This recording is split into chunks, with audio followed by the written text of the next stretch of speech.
بسم الله الرحمن الرحيم.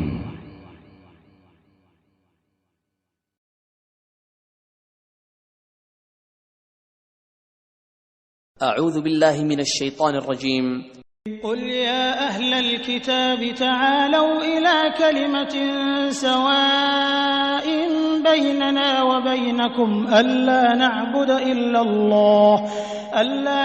إلا الله ولا نشرك به شيئا ولا يتخذ بعضنا بعضا أربابا من دون الله فإن تولوا فقولوا اشهدوا بأننا مسلمون. يا أهل الكتاب لم تحاجون في إبراهيم وما أنزلت التوراة والإنجيل إلا من بعده أفلا تعقلون. ہے کہ اللہ رب العالمین ہمیں اس طریقے پر نماز پڑھنے کی توفیق دے، ہمیں بھی اور ہماری خواتین کو بھی، عورتوں کو بھی، سب کو بھی اس پر نماز پڑھنے کی، اس طریقے پر نماز پڑھنے کی توفیق دے، کیونکہ میرے ساتھیوں اس طریقے پر ہم نماز پڑھیں گے تبھی ہم امید کر سکتے ہیں کہ وہ طریقہ اللہ رب العالمین کے دربار میں مقبول ہوگا. آئیے، چونکہ وقت بہت کم رہ گیا ہے، جلدی میں آپ کے سامنے یہ بھی بیان کر دوں کہ وہ کون سے مسائل ہیں، وہ کون سی چیزیں ہیں جن میں مرد اور عورت کی نماز میں فرق ہے. ہم نے شروع میں بات بتائی تھی کہ مرد اور عورت کی طریقے صلاۃ میں، نماز کی ادائیگی میں، طریقے میں کوئی فرق نہیں ہے. چند ایسے مسائل ہیں، چند ایسے احکام ہیں جو چونکہ نماز سے ریلیٹڈ ہیں، نماز سے متعلق ہیں، اس لیے ان کے اندر فرق ہے. البتہ نماز کے طریقے میں کوئی فرق نہیں ہے.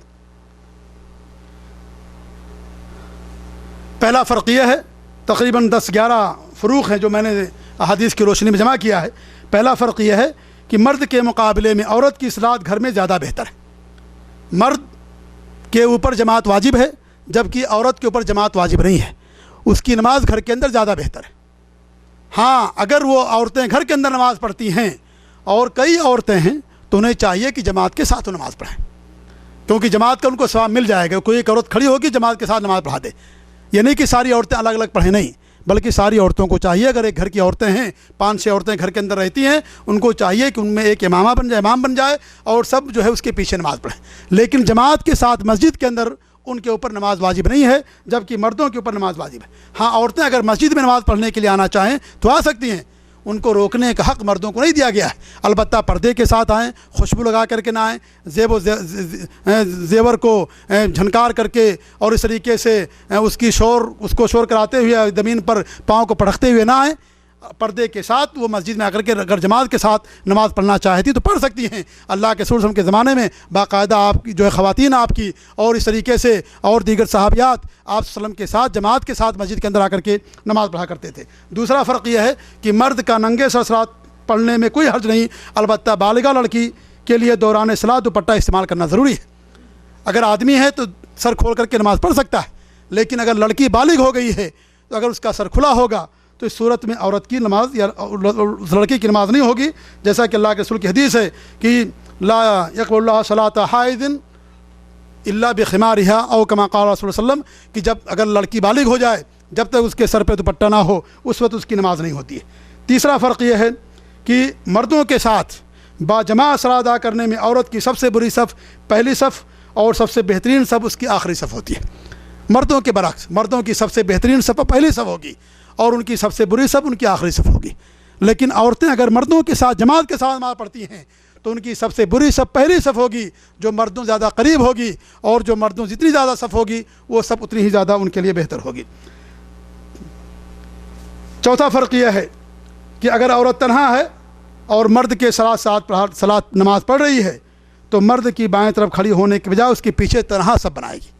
جیسے میاں بیوی ہیں، میاں بیوی مان لیجئے ہیں یا کوئی رشتہ دار ہے، اور اگر دونوں نماز پڑھ رہے ہیں تو بغل میں نہیں کھڑی ہوگی عورت، چاہے اس کی بیوی ہی کیوں نہ ہو، چاہے اس کی ماں ہی کیوں نہ، کوئی بھی ہو، عورت کیا ہوگی؟ پیچھے کھڑی ہوگی، مرد کے پیچھے کھڑی ہوگی. لیکن اگر مرد ہے وہاں پر تو اس کے بائیں طرف کھڑا ہوگا، اس کے بائیں طرف کھڑا ہوگا.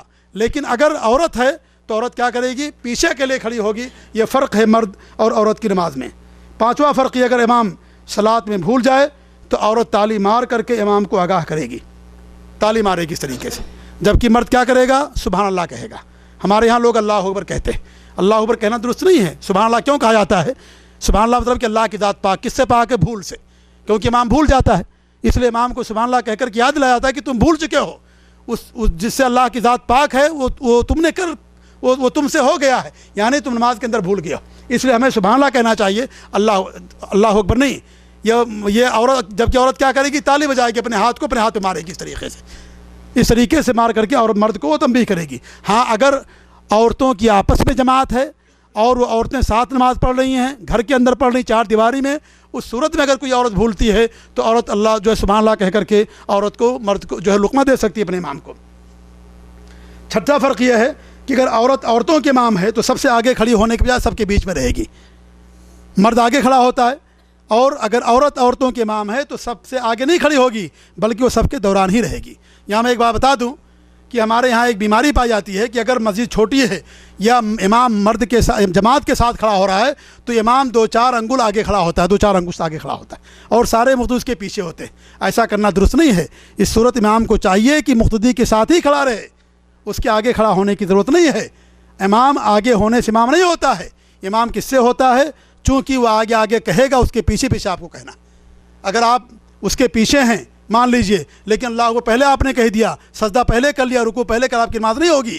یہ امام کا مطلب ہے۔ امام کا مطلب یہ نہیں ہے کہ آپ کے آگے رہے جگہ میں، اگر جگہ ہے الحمدللہ اچھی بات ہے، لیکن اگر جگہ نہیں ہے تو آپ کے ساتھ کھڑا ہوگا، اس کو کچھ آگے کرنا اور باقی لوگوں کو پیچھے رکھنا، یہ صف کے اندر جو ہے یہ سب کی نادرستگی ہے، سب کو نامکمل کرنا ہے، اس لیے ایسا کرنا جو ہے جائز اور درست نہیں ہے۔ اس طریقے سے ساتواں فرق یہ کہ عورتوں پر جماعت واجب نہیں ہے۔ ہاں عورتیں اپنی جو ہے مسجد میں جماعت کے ساتھ نماز پڑھ سکتی ہیں، اور گھر میں اگر پڑھنا چاہیں جماعت کے ساتھ تو بھی پڑھ سکتی ہیں، البتہ ان کے اوپر جماعت واجب نہیں ہے۔ آٹھواں فرق یہ ہے کہ عورت مرد کی امامت نہیں کر سکتی، چاہے فرض نماز یا نفل نماز۔ عورت کسی مرد کی امامت نہیں کر سکتی، وہ جو ہے پیچھے ہی رہے گی، امام نہیں بن سکتی، کسی بھی نماز کے امام عورت نہیں بن سکتی ہے۔ نواں فرق یہ ہے کہ عورت حالت حیض و نفاس میں نماز کی مکلف نہیں، اور نہ ہی بعد میں اس کی قضا ہے، اور یہ حیض اور خون کا مسئلہ عورتوں سے متعلق ہے، اور یہ اللہ رب العالمین کی طرف سے رحمت ہے کہ اگر مان لیجیے کسی کو 7 دن حیض آتے ہیں تو 35 وقت کی نمازیں ہو جاتی ہیں، تو اس لیے جو ہے اللہ رب العالمین کی رحمت ہے کہ اس نے نمازوں کی قضا کا حکم نہیں دیا، البتہ روزے بعد میں قضا کرے گی وہ۔ 10واں فرق یہ ہے کہ عورت بلند آواز سے آمین نہیں کہے گی اس صورت میں اگر وہ مردوں کے ساتھ نماز پڑھ رہی۔ ہاں اگر وہ اکیلے ہے یا اس طریقے سے عورتوں کے ساتھ نماز پڑھ رہی ہے وہ اپنے گھر کے اندر، اس صورت میں کیا ہے وہ بلند آواز سے آمین کہہ سکتی ہے۔ 11واں فرق یہ ہے کہ عورت پر اذان نہیں ہے، البتہ اگر عورت اکیلے نماز پڑھتی ہے گھر کے اندر جماعت کے ساتھ تو یہ اقامت کہہ سکتی ہے، اقامت کہہ سکتی ہے، اقامت نہیں کہے کہ جماعت کے ساتھ ہو رہی ہے، مرد کے ساتھ نماز پڑھ رہی ہے، نہ اذان کہے گی نہ اقامت۔ لیکن اگر وہ گھر کے اندر نماز پڑھ رہی ہے، جماعت کے ساتھ پڑھ رہی ہے، اکیلے پڑھ رہی ہے چار دیواری میں، اس کی آواز باہر نہیں جا رہی ہے، اس صورت میں عورت اقامت کہہ سکتی ہے اور اذان اس کے اوپر نہیں ہوگی۔ یہ 11 فرق ہیں اور عمومی فرق ہیں مرد عورت کی نماز سے متعلق۔ میں بار بار یہی بات کہوں گا کہ جو فرق ہے نماز کے طریقے میں فرق نہیں، آپ نے کوئی ایسا فرق نہیں دیکھا جو نماز کے طریقے سے متعلق، یہ سارے نماز سے متعلق مسائل میں فروق ہے۔ اس لیے نماز کا جو طریقہ ہے جو مرد کا وہی عورت کا بھی طریقہ ہے، دونوں کے طریقے کے اندر کوئی فرق نہیں ہے، اور جو فرق کرتے ہیں ان کے پاس کوئی دلیل نہیں ہے سوائے اس بات کے کہ عورت نام ہے پردے کا، لہذا اگر وہ پردے کے ساتھ نماز پڑھے گی اور اس طریقے سے چمڑ کر کے سجدہ کرے گی اور اگر وہ سینے پر ہاتھ باندھ لے گی تو اس کے اندر عورت کا زیادہ پردہ ہے۔ سوال یہ ہے میرے ساتھیوں کہ جس نبی نے ہمیں یہ تعلیم دی ہے، کیا اس نبی نے نعوذ باللہ عورتوں کو پردہ کرنے کا حکم نہیں دیا ہے؟ اور تم تو یہ کہتے ہو اور ہم بھی کہتے ہیں کہ عورتوں کی نماز اس کے گھر میں بہتر ہے، جب گھر کے اندر نماز اس کی بہتر ہے، چار دیواری میں پڑھتی ہے، تو وہاں پر پردے کا کیا مسئلہ ہے؟ اگر عورت سنت کے مطابق رکوع کر لے، سنت کے مطابق سجدہ کر لے، سنت کے مطابق جو ہے تورک اور افتراش کر لے، تو کون سی بے پردگی ہو جاتی ہے اس کی؟ گھر کی چہار دیواری کے اندر نماز پڑھ رہی ہے، وہ کسی کی وہاں پر نظر نہیں پڑ رہی ہے اور اس طریقے سے نماز پڑھتی ہے، تو کون سی بے پردگی ہو جاتی ہے؟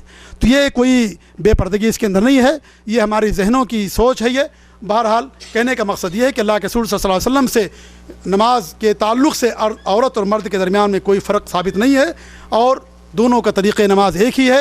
اللہ رب العالمین سے دعا ہے کہ اللہ رب العالمین ہمیں نماز پڑھنے کی توفیق دے، جو ہمیں بے نمازی اللہ رب العالمین کو نمازی بنائے، اور اس طریقے سے جو اللہ کے رسول کی سنت کے مطابق نماز نہیں ادا کرتے ہیں اللہ رب العالمین توفیق دے کہ وہ اللہ کے رسول کی سنت کے بتائے ہوئے طریقے کے مطابق نماز پڑھیں۔ آمین۔ وصلی اللہ علی محمد وعلی آلہ وصحبہ۔